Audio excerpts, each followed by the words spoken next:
উপস্থিত সকলকে প্রণাম জানিয়ে কবি শুভ্রা ঘোষের প্রিয় নেতাজি আমি শুরু করছি। প্রিয় নেতাজি, অনেক দিন ধরে চিঠি লিখব ভাবছিলাম, কিছুতেই আর হয়ে উঠছিল না। আজ কোনো একটা ঘটনার নিরিখে তোমাকে চিঠি লিখতে বসলাম। ছেলেবেলায় আমাদের দোতলা ড্রয়িং রুমে তোমার ছবি, জন্মদিনে পেতাম বই, সেখানেও তুমি। বাবার গল্পে তোমারই বীরত্ব, দেখতে দেখতে শুনতে শুনতে ক্রমে আমিও তোমার ভক্ত।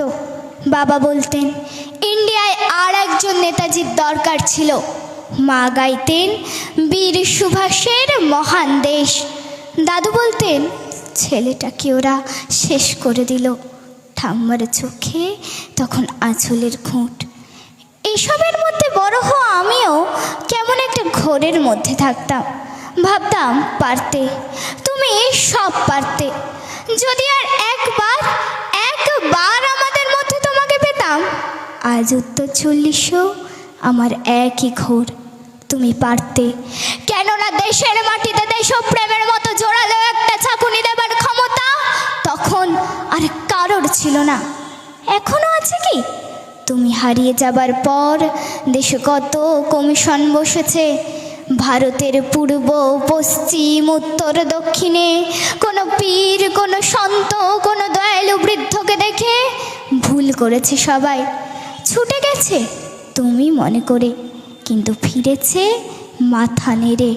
তবু তোমাকে পাবার আশায় বুক বেঁধেছে। তুমি তো শুধু বসুবাড়ির নও, গোটা ভারতবর্ষের মণিকোঠার হীরক, যার আলো শুদ্ধতা কালোকে সাদা করতে পারে। এই বিশ্বাসে ভর করে সবাই ভেবেছিল তুমি আসবে, তুমি আসবেই, কিন্তু এলে না। কেটে গেল অনেকগুলো বছর, পেরিয়ে এলাম জীবনের অনেকগুলো ঘুঁটি।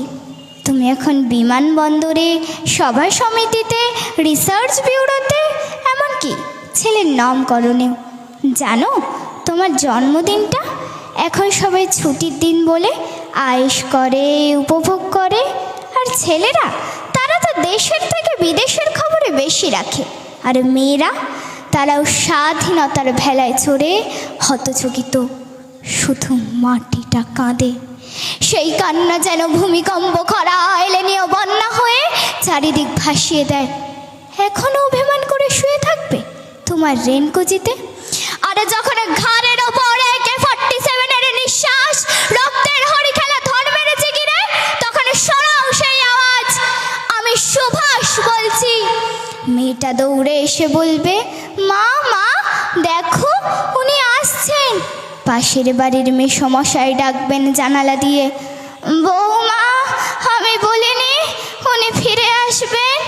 খোলা জানালার ধারে দাঁড়াবেন মায়েরা, তাদের ডান হাতে শঙ্খ, মা চোখে জল। নদী হবে উত্তাল, নৌকা বেসামাল, পরাণ মাঝিও চেঁচাবে, উনি আসতেছেন। সবুজ মাঠে শিশুদের হাতে পতাকার দোলা, উনি আসছেন, উনি আসছেন, উনি ফিরে আসছেন। তোমার হারিয়ে যাওয়ার জন্মদিনের ভেতর থেকে উঠে আসুক আর একটা 23-এ। আজ স্বাধীনতার ঠিক আগের মুহূর্তে দাঁড়িয়ে তোমাকে আমার এই চিঠি, প্রণাম নিও। ভালো থেকো নেতাজি, ভালো থেকো। নমস্কার।